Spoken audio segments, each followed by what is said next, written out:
আপনারা আমাকে বিরিয়ানি রান্না করার জন্য এত এত কমেন্ট করছেন, তাই আমি আজকে বিরিয়ানির রেসিপি নিয়ে চলে আসলাম।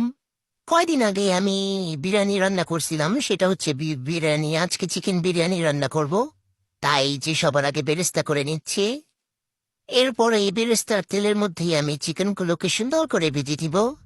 অনেকেই আমাকে অনেক কিছু রান্না করতে বলেন, সবার কমেন্টে আমি দেখি। আস্তে আস্তে ট্রাই করবো সবকিছু রান্না করার, একেবারে তো সম্ভব না।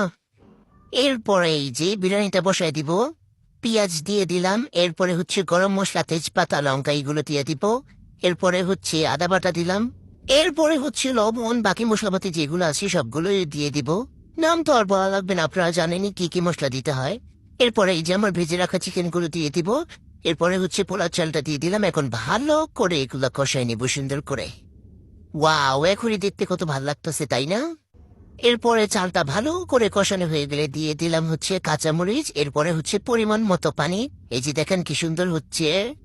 যখন পানিটা একটু শুকায় আসলো তখন এই যে আমি দুধ দিয়ে দিলাম। এখন সুন্দর করে ঢেকে দিব। এই যে দেখেন পানিটা একটু শুকায় আসছে।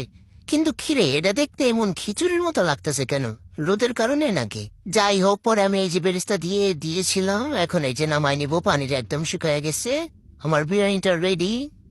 দেখতে ভালোই লাগতেছে, কিন্তু খিচুড়ি খিচুড়ি লাগতেছে।